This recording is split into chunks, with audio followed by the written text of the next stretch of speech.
Trying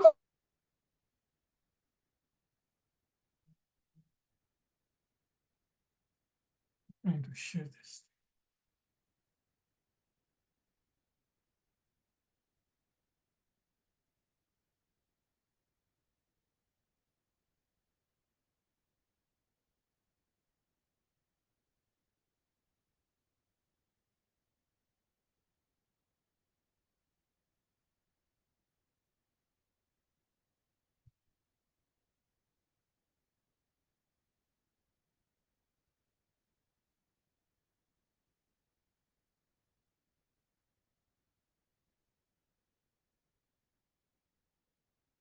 Assalamu alaikum. Can you hear me? Can you all hear me? Alaikum salam. Yes, we can hear you. Yes. Okay. Alaikum salam. أعوذ بالله من الشيطان اللعين الرجيم بسم الله الرحمن الرحيم الحمد لله رب العالمين والصلاة والسلام على أشرف الأنبياء المرسلين وعلى أهل بيته الطيبين الطاهرين اللهم صل على محمد وعلى محمد. Assalamu alaikum جميعا ورحمة الله وبركاته.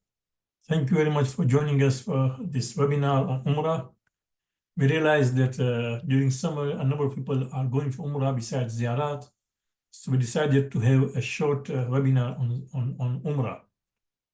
We are going to just try to tackle those issues, for example, which are not common, which are not even covered in many books. For example, you get the books on Umrah Mufrada and the rules of Umrah Mufrada.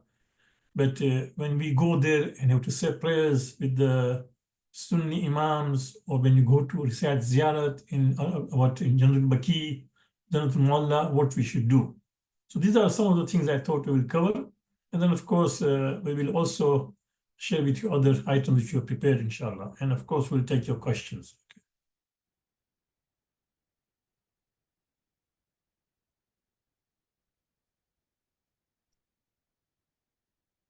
What is this?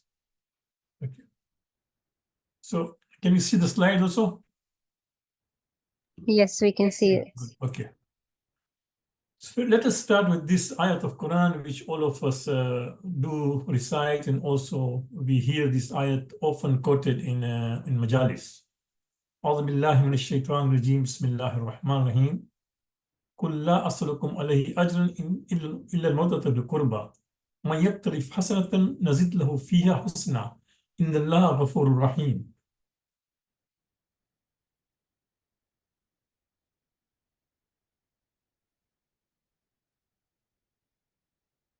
So this is an ayat of Quran, which is ayat number 23, Surah 42. Allah subhanahu wa ta'ala is telling the Prophet, just tell the Muslims, I do not ask you any reward for it except the love of my relatives. Whoever performs a good deed, we shall enhance its goodness for him. Indeed, Allah is all forgiving and all appreciative. So this is the ayat we recite to show our love and muhabbat for the Prophet and his Ahlul Bayt. Because when Prophet started his mission, he was able to unite the Muslims. He was able to unite the Muslims, and because of that, they came to him and said, how can we repay you? What should we do to pay you this thing? And Prophet said that he just waited for Allah's command, and then Allah said, just ask them that I do not ask any reward, any compensation, except that love of my relatives, qurba. And when we go for ziyarat, it is the sign of this qurba. For Shia Muslims going to ziyarat of Masumin with the marifa, understanding and cognizance, recognition of the holy souls is sign of mawadda, special doctrinal and permanent love. So keep in mind that when you go to Medina, when you go to Makkah, when you go to Medina and recite ziyarat, visit the Masumin there, Prophet and the Imams, Bibi Fatima, this is a sign of mawadda. It's a special sign. It's part of this thing. And that's why I thought that I'll start with this ayat of Quran, which, we recite often. Again, coming to this ayat, based on numerous proofs, the Shia believe that the Al-Qurba in ayat number 42-23 refers to the members of the house of the Prophet, Ahlul Bayt, the most distinct of them being Ali, Fatima, Al-Hassan, Hussein. Of course, the rest of the 9 divinely guided leaders from progeny of Hussein. That means no, Prophet, and this, of course, the 4 people in the in Ahlul Kisa, that means 5, Panjatan, and the 9 Imams. They are all Qurba. In his book Nahj al-Haq, Allama Hilli ranks the verse of Mawadda as the 4th verse from the Quran, which establishes the divine authority, Imam Ali bin Talib. Expounding on this verse, he says that Ibn Abbas reports a tradition from Ibn Abbas. When the verse of Mawadda was revealed, the Prophet was asked, who are these people whose love has become wajib upon us? Prophet replied, Ali, Fatima, Hassan, and Hussein. Of course, Prophet did not talk about other 9 Imams because at that time they were not living, they were not born also, so people would not recognize them. Thereafter, Allama Halili states that the obligation to love someone necessitates the obligation of obeying. So this is the big difference. Keep in mind that yes, even Sunnis love the Panjatan, right? They have love for Ali, Fatima, Hassan, Hussein, but we don't only love, but we also obey them. We also try to follow them. Their way, their teachings is our Sharia. Okay, so that is, keep in mind. Now, before we depart, tips on before departure. This is important, as inshallah you depart for your Umrah, whether now or later on. Keep that you should make sure that you have the marifah about the holy souls. So if you are going to go to Medina first or even Mecca first, but you are going to, for example, go to visit Saudi Arabia, Hijaz, we are going to visit Rasulullah and then Fatima, right? And besides that, there are 4 Imams in Baqi. So this is 6 Masumin are just in Medina alone, right? Besides that, in Baqi, there are so many other great people like Jan Ul-Manin is there, right? Some of the companions of the prophets are there. You'll find family members of the Prophet are there. When you go to Makkah in Jannatul Mawla, we got, for example, Janab Khadija, Janab Abdul Muttalib, Abu Talib, all those are buried there in Jannatul Mawla. So it is important that before going there, you have this kind of marifa, knowledge about them. This is marifa is proper cognition, understanding of them. It will really help you. Don't just assume that, no, when I go there, I'll just look at it or I'll quickly revise notes. No. Before that, try to do this thing. And we suggest that, no, you take with you Mafati al-Jinan, Volume 2. Mafati al-Jinan, Volume 2 is a Mafati which, has been translated by Said Ali Kuli Karai, who has translated the Quran. It is done well. If you order from Amazon this book, it will cost you $40, $45 in Canada. If you take that book, for example, let's say, and if you were to post it to, let's say if I have a book, I post it to Brother Arif, who is in Brampton, right? And if I bought I post it to somebody in Vancouver, right? It will still cost me more than that, just postage alone. So it is worth to have this book. This book has all the ziyarat and with translation, also transliteration if you can't read. So we suggest that you have this book. We'll show you the picture of this book later on. It is important that as you start your trip, whenever you start, make sure that taqwa, piety, is the most important action which is with us. Allah subhanahu wa ta'ala, when talking about Hajj, He says, وَمَا تَفْعَلُ مِنْ خَيْرٍ يَعْلَمُهُ اللَّهُ وَتَزَوَّدُوا فَإِنَّ خَيْرَ الزَّادِ التَّقْوَى وَاتَّقُونِ يَا أُولِي الْأَلْبَابِ. He says that whatever good you do, Allah says, He is aware of it. So whatever good or small things you do, Allah is aware of it. No. وَتَزَوَّدُوا, and try to make provision of your trips, as you are doing, for example. Just now you're attending this webinar. So just try to have a provision, make provision. But then Allah says the best provision, فَإِنَّ خَرْزَ taqwa, the best provision of all your trip, whether you go to Ziyarat or Umrah or Hajj or to Iraq, to Iran, wherever you go, to Sham, right? The best provision, Allah says, is taqwa, piety, right? So Allah says it is a reminder that one's actions are not hidden from Allah subhanahu wa ta'ala. It calls on one to piety and fear of Allah, so that one's acts of worship might not be devoid of the spirit of devotion, so that one might not go through the external rites of worship with one's mind absent and one's heart forgetful. So as you are doing tawaf, sa'i, namaz, you wear ihram, you go for ziyarat, keep in mind that your mind and your body are fully present there. It's not that only, for example, that you are doing the action, but the mind is very far. So there should be, as I said, that no, the acts of worship should not be devoid of spirit of devotion. So this is the spirit of devotion. For example, we are told in Ramadan, let me give an example, right? In Ramadan, we are told that if you do 9 or 10 things, that will break your fast. But if you see in those things which break the fast, it doesn't say if you backbite. It doesn't say, for example, that if you steal. It doesn't say, for example, that if you don't say namaz, your fast will break. But what happens? That you are fasting in action, right?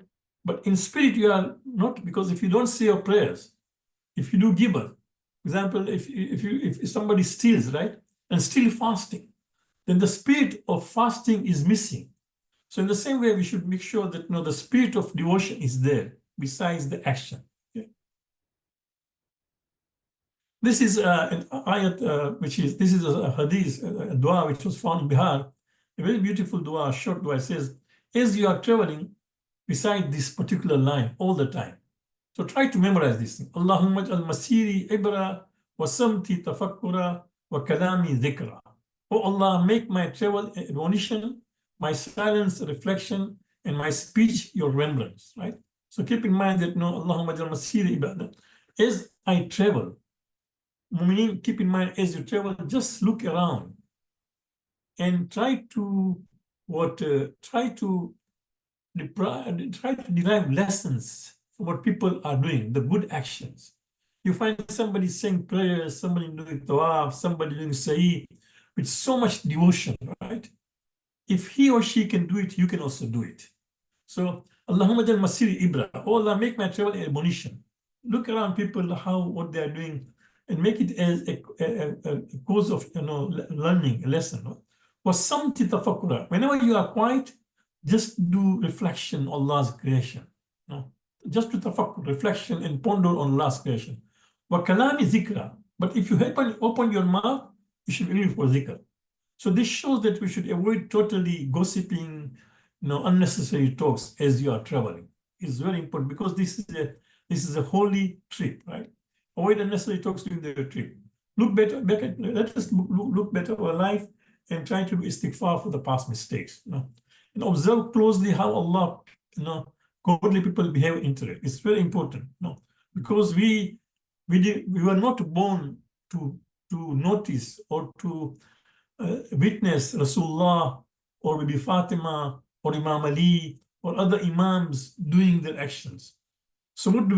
We look at other godly people, the great scholars, people who are pious, look at them and try to imitate their kind of way of doing things. So try to observe godly people who behave and interact in these holy places, right? The most important thing I always advise to people who attend these particular webinars on Hajj or Umrah or Ziyarat, brothers and sisters, please, for God's sake, do not at all miss your namaz. Do not make your namaz kaza, right? Not at all. Those who know Kiswahili, there is a saying, they say, Msafiri kafiri. A person who is a traveler is like a kafir. That means things are exempted on him. No, that's not the case. Namaz is never exempted on you.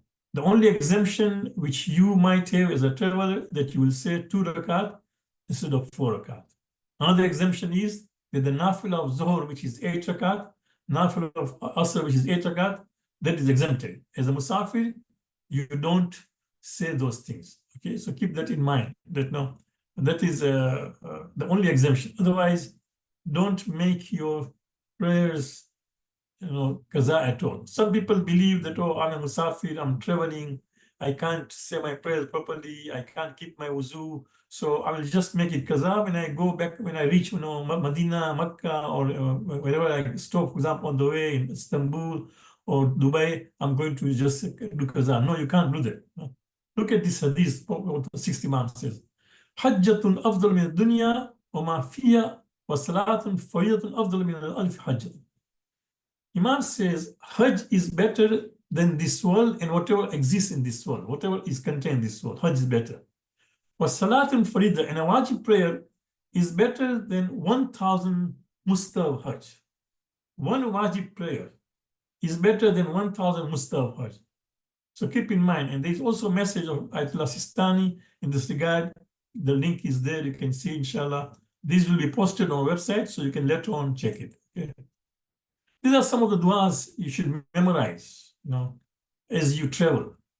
This is ayat of Quran. أعوذ بالله من الشيطان الرجيم بسم الله الرحمن الرحيم سبحان الذي سخرنا هذا وما كنا له مقرنين وإنا إلى ربنا لمنقلبون. Right? Allah, glory be to Allah who has made these subservient to us. That means the fact that I can travel by my car or plane, all these things. So Allah has made these things subservient, that they follow what we tell them, right? The way a captain takes, for example, to Dubai, to Istanbul, going there, right? Subservient to, and we would not have been able to do this thing. And really, oh Allah, we shall return. No, that means we are going to, inshallah, come back to our home safely, inshallah, right? And this is another dua which our teachers used to teach when I was in Hawza. Since they taught us, I have memorized this thing, and I will, alhamdulillah, every time in the morning as I leave my home to go to masjid, to go to work, to go to for shopping, whatever it is, the moment I leave, I recite this thing, right? Bismillah ar-Rahman ar-Rahim. Ya hafizan la yansa. يا من نعمه لا تعد ولا تحصى أنت الذي قلت وقولك الحق إنا نحن نزلنا الذكر وإنا له لحافظون. The translation is there, you can look at it. Another dua which is recommended, بسم الله بالله توكلت على الله ما شاء الله لا حول ولا قوة إلا بالله العظيم. اللهم أنت السلام ولك السلام منك السلام وإليك يعود السلام. As we said that this slide will be there, inshallah, you can later on download the slides from our website, and you can also put it on your tablet and take it with you when you go for Umrah, right? The adab of ziyarat is important that the etiquettes of ziyarat are followed, right? So Sheikh Abbas Kumi is a book, Mafatul Jinan, this is volume 2. The section of ziyarat, the first part covers adab as-safar. So when you open just the section on ziyarat, that means the whole volume 2 is about ziyarat, right? There's a whole section on the adab, on the etiquette of ziyarat. Please go through them, no? And if possible, also select special days. Now, if within your reach, if you're going with a kafila, then you don't have a choice. But if you are booking your own tickets to go to, for example, to Istanbul, to travel to London, to Dubai, wherever you're stopping before you go to Medina, right? Then try to travel on either Saturday or Tuesday or Thursday. Avoid traveling on Monday or Wednesday or Friday before Zohar. Okay, these are just mustahabat. Before going for Ziyarah, because you're going to go for Ziyarah to Medina, fast for 3 days, Wednesday, Thursday, Friday. It really helps, right? Always offer sadaqah. The fifth Imam says, Inna Abi, that means my father, the fourth one, Ishtara salamata min Allah azza wa jalla bima tayassara. Usually, for example, we have a travel insurance, which is a good idea, nothing wrong with it, right? But he says that Imam used to purchase the safety of his travel, his insurance, by giving sadaqah to the extent what he could afford, whatever you can afford, $50, $100. And let me tell you one secret.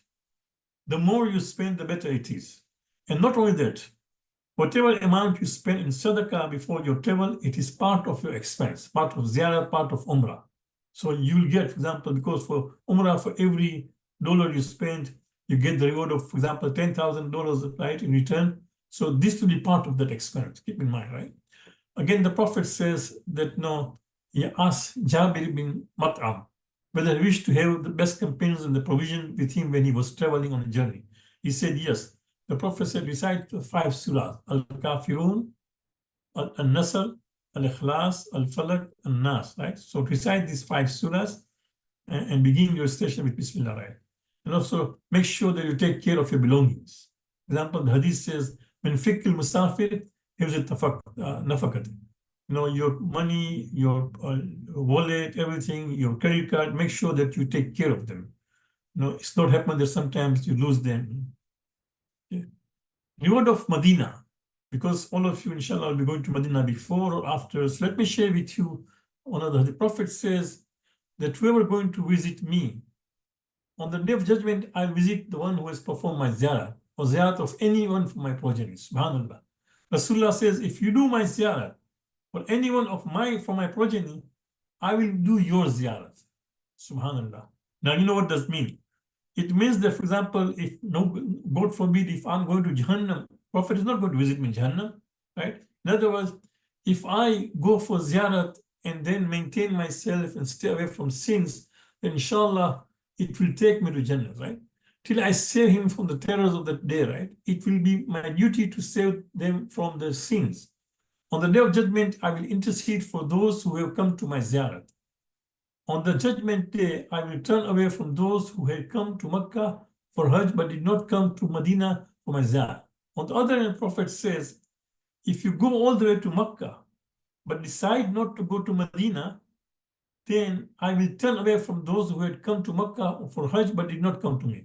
So the way we ignored Prophet in our life by not going to Medina, on the day of judgment, Prophet is going to also turn away from us because those who die in one of the two harams, that means Mecca or Medina, will be resurrected with the companions of Badr on the day of judgment. Badr was the first battle Muslims fought, right? So if somebody were to die, then he will be raised with people of Badr on the day of judgment. You can imagine. If somebody were to die in Mecca or Medina, God forbid. So keep in mind, right?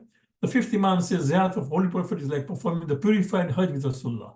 So when you do the Ziyarat of Rasulullah, it's like performing a purified Hajj with Rasulullah himself. So Mu'mineen, every time you go for Ziyarat, and let me tell you another thing, right? Subhanallah. Allah has blessed me to go for Hajj many, many times. Umrah, I've not been many times. Maybe I've gone to Umrah maybe 2 or maximum 3 times. I don't remember in my life. But Hajj, alhamdulillah, I've been many times. What you can do is that every time you go for namaz, Fajr, you go for Zuhr, if you go, and if you say Asr after that, fine. Or for example, if you say go separately for Asr, Maghrib, Isha, right? At least just from your place of prayer, from your place of namaz, wherever you go to sport, just rise, stand up, turn towards Rasulullah's grave, and just do the short ziyarat, right? If those people who have recited ziyarat, daily ziyarat of the day, then there's a ziyarat on Saturday. On Saturday, there's a ziyarat of Rasulullah. There's a longer one, there's a short one. Just recite that short ziyarat. That's enough. Even that is enough. No. So at least recite as many times as possible. You never know, one of that ziyarat which you recited, at that time, your mind set and your spirit was so much purified. Your concentration was so good that ziyarat could be the cause of your salvation. That ziyarat could be the one which has been accepted despite reciting so many things. So keep this in mind that every time you get opportunity, do this thing. Or for example, let's say that you are going from a hotel, you are passing by the haram, and then going to perform, let's say, to go and do shopping or go and meet your friend in another hotel, right? You are passing by the haram, right? Prophet's mosque. Just stand there for a minute and recite that short ziyarat and continue with your trip, with your travel as you are going, right? So try to do as many times and also include in your ziyarat intentionally. One day you do ziyarat for yourself, next time do ziyarat for your parents, next time do ziyarat for Imam Zamana, next time do ziyarat for example, your friends, next time do ziyarat for your children, right? It is so good, right, that you can remember them, try to do these things. The sixth Imam says, one day while Imam Hussain was sitting on the lap of Rasulullah, he looked up and asked, Father, what is the reward of one who performs your ziyarat after your passing away, right? Imam Hussain asked this to Rasulullah, that, of course, Rasulullah was his grandfather, but he used to refer to as father, right? Abi. So he said, Father, what is the reward? And the Prophet said, oh, my son, because Prophet used to refer to Hassan Hussein as Ibni, as my son, although there were sons of his daughter, but there's my son, one who performs my ziyarat after my passing away will be rewarded with the paradise. One who performs the ziyarat of your father, that means Muhammad, after his passing away, will be rewarded with paradise. One who performs the ziyarat of your brother after his passing away, will be rewarded with paradise. And one who performs your ziyarat after your passing away, will be rewarded with paradise. See? So Prophet mentioned each and every of them, right? That if you do ziyarat, the reward is Jannah. Now this is it. This is the question which a sister, I don't know if Sukaina is here or not, but we can reward her. She gets the sawab. It was her suggestion that we should have a small webinar for those people who are going for Umrah, And I thought that instead of just having a webinar for her and for her family, I thought let me open it for the public. So the question was that how to say namaz behind a Sunni imam in Mecca and Medina. Now, before I answer that question, and you can also, I'll also pause after this if you have any questions, okay, to take your question. Before that, keep in mind that, there are some people who feel that, no, I don't want to say my namaz behind a Wahhabi imam because the Wahhabis have some kind of hatred against the Shias. So why should I do that? I understand your feelings. I understand that thing. And some people believe so much this thing that I've seen with my own eyes during Hajj, that some of our brothers and sisters go and spend the entire night in the Haram, and just as Fajr is approaching, before Fajr, they come back to the hotel. They come back to the residence, right? Why? They don't want to say namaz Jamaat behind a Wahhabi imam. This is not right. Every mujtahid, living mujtahid that I know of, I became baligh, about 55 years ago.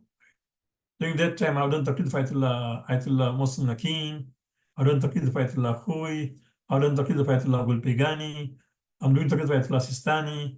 Besides that, being a resident alim, so I used to read masails of other mujtahideen to answer the questions.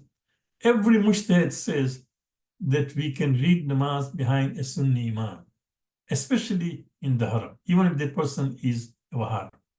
Okay, so keep this in mind that we can do that. Okay, and the question comes, how should you do that? This is something, please listen to this thing. And then I will pause to take your question. Number one, right? With the exception of Maghrib prayer, Maghrib Salat, all prayers can be said following their timings. So when they say Fajr, you can join them. When they say Isha, you can join them. When they say Zohar, you can join them. When they say Asr, you can join them. Maghrib, they start little earlier. Why? Because for them, the Sunnis Maghrib time is when the sun sets. That is the time when Asr namaz gets qaza. Our Maghrib starts 15 minutes or 12 to 15 minutes after that. So what happens is that because of that, the namaz is earlier. So what you do, you have to be just vigilant. When azan is given, at that time, you will be already there in the haram, right? Just look at what time azan is there.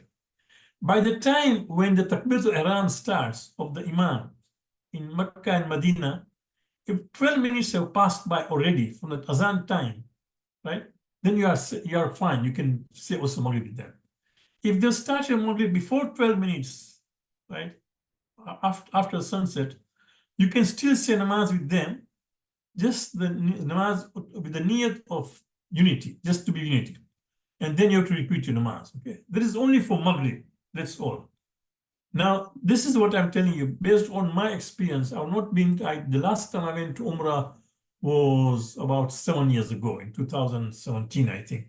So I don't know about what later, but my experience indicates that in Medina, there have been occasions when the actual prayer begins about 12 minutes after the azan time is set. In this case, we can also say Maghrib with them. Otherwise, we have to either wait till Maghrib time sets in or repeat, if you wish, say the prayer with them with the intention of qada or qurbat, okay? So keep in mind that when you are saying namaz with them earlier, when they're saying, at that time you do the namaz of qaza or just qurbat ila Allah, okay? And then repeat Maghrib namaz. But Fajr namaz, Zuhr namaz, Asr namaz, Isha namaz, you can say with them. Are you all with me? So this is as far as the timing is concerned, okay? Number one. Number two, do not do the niyat of Jama'at. This is most important. No, you won't do the niyat that I'm saying namaz Jama'at. No. You will say the prayer of Farada, but have the intention of following the Imam in actions, such that one would not go to ruku, sajda, or rise from the next rakat before the Imam. This is to maintain the discipline of Jamaat prayers as well as respect the procedure of fellow Muslims. Okay, so keep this in mind that you won't do the niyat of Jamaat. So when Imam recites the surah, you're going to recite the surah. You are going to recite all the zikr, but you won't go to ruku before the imam goes to ruku. You won't go to sajda before he goes to sajda. You will not rise from ruku or sajda before they rise. Okay. So this is number 2, point number 2. Number 3, in most cases, you will notice that your recitation of surah, qiraat, dhikr, in ruku, sajda, tashahud, salam are done before the imam. Somehow the namaz and recitation is longer. So for example, you recite Surah Al-Fatiha and Surah Inna Anzalna Qadr, and then recite Surah Al-Fatiha and some passage of Quran, it is longer, right? In ruku also, you just go and say Subhan Rabbil Azim Hamde, Rabbi Surah, and they are still ruku. In Sajda, you say Subhan Rabbil Ala Bihamde, Allahumma Salli ala Muhammad, they are still in Sajda. What do you do in this case? So recite any Sunnah Zikr to fill this gap. So you say Surah Al-Fatiha, recite another surah, and they are still in Qiraat, they are still standing, recite any zikr. Okay, zikr means you can do, for example, Subhanallah, Alhamdulillah, any zikr, or even Quranic ayat, you can do just. Okay? Just recite to fill those gaps until they go to ruku, then you go to ruku. Okay? But at the same time, the good thing is that you will form the habit of reciting the zikr slowly and peacefully. Because we have a masala in namaz jamaat that no imam is supposed to recite quickly because there are people who are old or those who are sick who cannot keep their wuzu for long. So because of that, imam would say namaz quickly. But here individually, what you can do when you go to ruku, say slowly and peacefully. Subhan Rabbiyal Azimi wa bihamdi. Subhanallahi, Subhanallahi, Subhanallah. Rabbi salli ala Muhammadin wa ali Muhammad. If you still ruku, then you can say some zikr. But there is no need to rush. Okay, in the same way also in sajda. So later on you will realize that as you're reciting the zikr slowly, it's a very good habit. Right? Number 4, it is permissible to do, due to taqiyya, to do sajda on the carpet inside masjid of the Prophet and other masajid. This is when it is not possible to do sajda on the tiles of the masjid. So what you do is that when you are saying the prayer on the carpet, but where your forehead is there, if that place there is just there is, for example, tile, right? There is no carpet. If your forehead is going to be on the tile, then that is fine. Okay. Otherwise, you can just don't keep the more. But the best practice is have a musalla, right? And that musalla will have a small piece of mat. You can just take a small piece of mat, sadri, we say in Gujarati sadri, just try to stitch that piece of mat near the place of sajda. Try to keep it long. Why? Because if your musalla is wide, then because of what many people next to you, you'll be pushed and you'll have a very narrow space, right? So, for example, if this is, I don't know if you can see, if this is a musalla, try to keep the place on the front place, try to keep the mat in the entire musalla, all from left to side. So in case if you are pushed on one side, you still, when you go to sajda, your forehead is on the mat, okay? So that is the best thing, okay? But if you are put in a situation, you forgot your mat, your own musalla, and there is no tile and you have to say namaz on the carpet, then it is allowed. Only in that case it is allowed. But don't keep sajda there. Don't keep turba. Why? 2 reasons. One is that once you do that, people around you, they will think that you are worshipping a tablet. They don't realize that we are not worshipping the turba. We are doing sajda on the turba. We are not doing sajda to the turba. We are doing sajda on the turba. Okay, so that's one thing. Secondly, there may be some person who hates the Shias. There may be some guard or no, those secret service people who are in plain clothes, but they are secret service police, right? Maybe they hate Shia. So they will just grab from you the turba and throw it, disrespect it, right? Which is not good because it is, as you know, many of our turba are from the clay from Mashhad or from Karbala. So don't take that thing. Actually, Ayatollah Khomeini used to say it is haram for his mukallideen, those who do taqleed of Ayatollah Khomeini. You see that those people who do my taqleed, it is haram for them to take sajdaga to Masjid al-Haram and Masjid al-Nawawi, because these people, they hate the Shias and they will disrespect it. Okay, so keep that in mind. Okay, before I go, any question as far as this particular thing is there? You are welcome to unmute yourself and ask the question.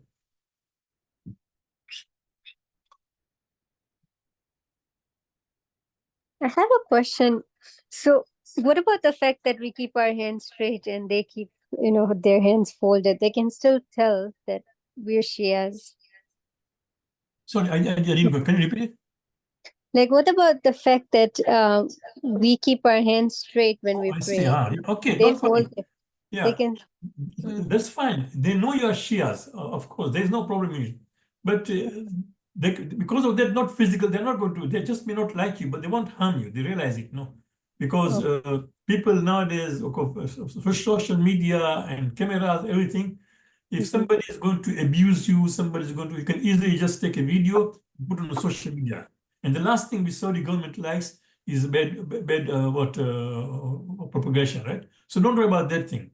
Number two, let me tell you one thing, sister, is that not only Shias keep their hands open. There are also people who are known as Maliki, people, for example, from Morocco and other places. When they say their prayers, they keep their hands open, down. So that should not bother you. Okay. This is only for sajda, because the reason is because they believe that we do sajda to the sajda. And they don't realize that no, we do sajda on the sajda. We do sajda to Allah subhanahu wa ta'ala. In our religion, in our faith, doing sajda to anyone, even to the Prophet, is haram. So leave alone doing sajda to the sajda. You can't even do sajda to the Prophet, right? We do sajda only to Allah subhanahu wa ta'ala. So that is why there is more hatred when they see sajda. Thank you so much for clarifying it. Any other questions? Okay. So if there are any questions, we'll continue. So this is important, that how you say prayers behind them. Okay, keep these points, 4 to 5 points I've told you. That is very important. Once you follow these points I told you, your namaz is fine. Your namaz is okay. You don't need to repeat the namaz. Okay, keep in mind. And number one. Number two, the benefit is what? Subhanallah. I'll tell you what's the benefit. Usually when you say namaz jamaat, here in Toronto, in wherever city you are, when you say namaz jamaat, the reward is huge. There is a lot of reward, right? The hadith says if there are 10 people in namaz jamaat, 10 people, then if you join namaz jamaat, then the hadith says that if all the angels were to get together and all the water becomes ink and all the trees are made into pen and they start writing, they cannot write the sawab of that. So what happens? We are in Makkah and Medina. We are in the holiest places, right? You're going for Umrah. But now the Imam is Wahhabi. So we are not going to the near the Jamaat, right? Because we cannot do the play namaz behind them, right? But then you have followed all these rules. So Allah will give you the reward of namaz Jamaat. Because if there was a Shia Imam, you would have done namaz Jamaat. So you've shown by action that I am ready to join namaz Jamaat. I've left my residence. I'll come to the Haram on time. I'll join the Jamaat on time. Everything, I'll prepare myself, right? It's only because I'm a Shia and this person is Wahhabi and I cannot say namaz behind him. So I'm missing out on that sawab. No, you won't miss out. Allah will give reward also of namaz Jamaat. You see this thing? So make a point that every namaz is said in the Haram. And another thing, keep in mind, saying one namaz in Masjid Nabawi in Medina, the reward is equal to 10,000 namaz. Saying one namaz in Masjid Haram in Makkah, the reward is equal to 100,000 namaz. Imagine, 100,000 namaz. When are you going to say that? When will you get that opportunity? So why would you say your namaz in the hotel? Why would you do that? Don't do this. Say your namaz in the Haram with them, okay? But keep these rules in mind. These are just some of the pictures. So this is the book Mafaat al-Jinan. Do you see this thing, Mafaat al-Jinan? This is volume 2. Okay, the Treasury of Islamic Poetry, translated Sheikh Baskumi is the compiler and translates Ali Kuli Karai. So if you just order no, from Amazon, because it is more than $45, $40, the postage is free, right? It will come to you. It is a worth thing to keep with you and carry with you, okay? It has all the ziyarat and all the instructions, okay? This is just for your reference. This is the house of Bibi Fatima, Medina, right? This is the old picture which I had. Bibi Fatima, of course, they were removed and spoken. This is the Khaybar, right? This is the Fadak, Bagh al-Fadak, right? Which was a huge, so many years ago, somebody, this is 1972, you can see in Arabic, those who know Arabic, this one is 1972. So this was taken in 1972 Miladiya, that means CE. So 1972, how many years? Almost 40 years ago, right? 42 years ago. So this is, at that time, a picture was taken of what Bagh al-Fadak. Sorry to interrupt, Sheikh. I think somebody has a question for you. Sorry? I think someone has a question for you, Sheikh. Bismillah. I do. Assalamu alaikum. Alaikum salam. I wanted to clarify for Juma namaz. How would we perform Juma namaz in the Good, Haram? very good question. Yeah. Juma namaz, of course, you will join with them because it is for unity. But after that, you must say your Zohr namaz. Okay, so if you were to say Juma namaz here in Toronto, then you don't need to repeat Zohr. But there you will say Juma namaz with them, again, to get the reward of Jamaat and to be with the Ummah, and all that reward. So go there without any problem, just participate. But then you will say Zuhr namaz and Asr namaz. Okay. Now, since you talked about Juma, there is one point which I did not mention earlier. Our experience also shows, because alhamdulillah, I've been to Hajj a number of times. On Friday, in the Fajr prayers, these people sometimes, what they do, they recite a surah which is wajib sajda. In namaz, after Surah Al-Hamd, they recite a surah which is wajib sajda. So what happens, because sajda is wajib, so you'll find people going down. Whilst they're standing, they'll go to sajda, recite that ayat, again get up, rising, then they ruku, do sajda. So what happens? The tartib breaks, right? Because you are in qiyam, after qiyam goes to ruku, then qiyam, then sajda, but they go to qiyam to sajda, then again qiyam. And so the tartib that is broken, right? What do you do in that case? So you have two choice. If you do with the rest of the people go to sajda, then that namaz you can continue, but that namaz will not be valid. You have to repeat the namaz because the tartib is broken. Or you can decide not to go to sajda. Although the rest of the people are in sajda, you don't do that. Although there was a wajib sajda recited, you don't do that. When namaz finishes, then you can do sajda. Okay, so you can do either of them. If you have the courage to be odd person out, and just just standing and don't go to sajda with the rest of the people, if you want to do that, that's fine. Then you can continue the namaz, and namaz is okay. If you think, no, everybody's going to sajda, and if I stand, I'll be just odd person out, and maybe, I'll just stand out like this. Okay, then you all can go to sajda with the rest of the people. But then keep in mind that because your tartib was broken, that namaz will not be valid. You have to repeat the namaz. Is that clear? Sometimes this happens, right? Okay. What to recite in Medina? Of course, there are books of ziyad, everything. But keep in mind, I just wanted to draw your attention this thing. One who comes to ziyarah of my grave after my passing, Prophet says, is like one who has migrated to me during my lifetime. So if you cannot come for my ziyarah, convey your salutation to me, but you sure to reach me. This is very important hadith. As you are going to Umrah, people say that, no, please go and remember me, or say my salams to Prophet. Do that. Don't forget. Take a notebook and write that, so and so has asked me to convey salams to Rasulullah, because that salam reaches the Prophet, it says, right? Now, Amir Abdullah said to Imam Sadiq, I paid two to three extra gold coins to my camel carrier to take me through Medina. He's saying that the person was passing by there, right? And then he said, because I'm passing near Medina, he gave this person, the camel carrier, he gave him 2 to 3 extra gold coins those times, imagine, so that he can pass by Medina. Imam said, you did well.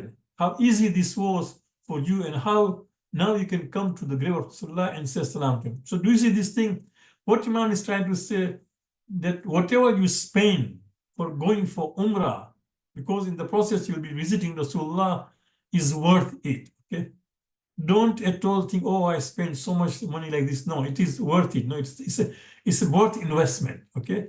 Then Imam continued, very Rasulullah hears your voice from nearby, and he will be informed of you from far also. So when we say Assalamu alaikum ya Rasulullah from here, also nearby, Prophet comes to us.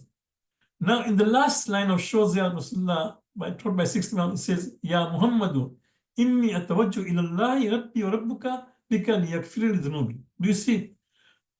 The 6th Imam taught us the Ziyad Rasulullah. The last line reads what? Ya Muhammadu, O Muhammad, inni atawajju ilallahi. Oh, I have turned myself to Allah, Rabbi wa Rabbuka, who is my Lord and your Lord.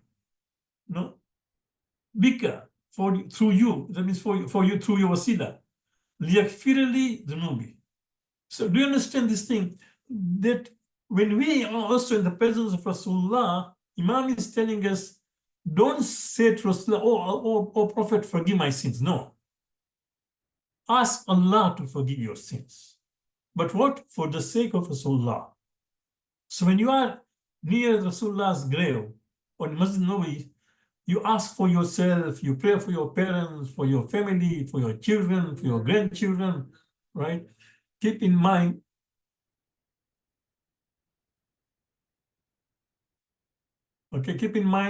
that, it is, ask Allah all the time, but for the sake of Rasulullah, okay? For the sake of Rasulullah.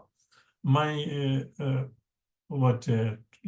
desktop starts Quran 5 minutes before Azan. So at least shows that we are just 5 minutes to Azan. Any questions?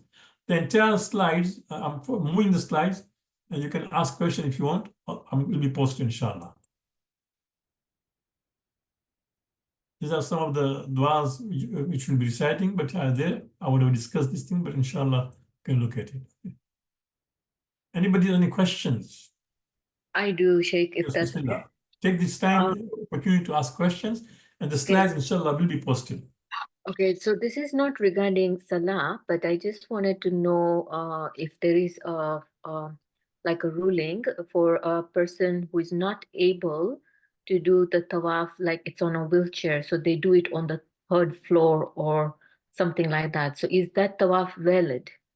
Okay, good question. So the tawaf should be done in the main floor, but if somebody is in the wheelchair, then you can go to the mezzanine floor. Then that is fine. Now, what happens? I just talked to a brother, one of the scholar who was in Umrah about maybe recently. He was in Hajj, sorry, recently. And he told me that sometimes they close the mezzanine floor. So then you are forced to go to the 1st floor. So when you go to the 1st floor, that tawaf is not accepted. Okay. So what you have to do, that if you are in the wheelchair and if you could not do tawaf in the mezzanine floor, then you have to give niyabah to somebody to do tawaf.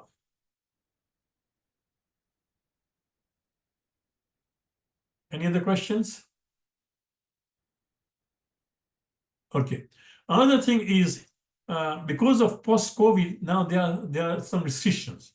So people who are the men folk, those are in ihram, they can only do tawaf while they're in the state of ihram, when they are wearing ihram clothes. If you are going to wear, for example, just thawb or pants or shirts and just go for tawaf, they will say, no, you can't go, because you can go to 1st floor or mezzanine floor, but not to the mataf, not the area near Kaaba. Okay. So what some people do, they wear ihram, just fake ihram. That means they finish the Umrah, but they're still in Mecca for a few days. So they just wear ihram to fool the police so they can do tawaf. The question comes, is this right or not right? The answer is ethically it is wrong, number one. Number two, if you really want to do it, the sisters are not affected by that, because sisters can wear their normal clothes and do tawaf. If you really want to do tawaf after you finish your Umrah, the best thing is to go for another Umrah. Okay, and that way you can chance. Or what you can do, you can wear the ihram just without niyat, but don't go during prayer time. Go during other times, so at least you are cheating the system, but at least you are not creating problem, because during prayer time there are many people who are doing tawaf. So there's a lot of rush. So besides tawaf time, besides prayer time, if you want to, I'm talking about men folk. If you want to do tawaf after you finish your umrah and everything, you still want to do tawaf there, and you are denied, and you just wear ihram, just fake ihram, but don't lie. If they ask you, if somebody, police ask you, are you muhrim? Are in the state of Iran? Don't lie. It doesn't make sense that you lie. Okay, just as if ignore the question. As if you don't understand Arabic, or just say I want to do tawaf. That's all. But if you want to do that, first of all, as I told you, ethically it is wrong, because they have created this system to bring some kind of discipline. The people who are in Ihram, they should be able to do tawaf easily. Any other questions? Well, thank you very much for this, Sheikh. Sorry? Thank you very much for this. Yeah, you're welcome. Okay. So Thank you please, so if you don't much. We mind really email, if appreciate you still have some questions, feel free to email me.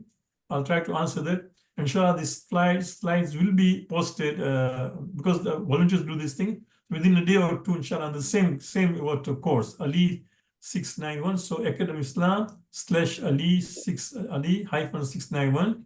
You'll find the slide posted there, inshallah. Any other questions? Any other?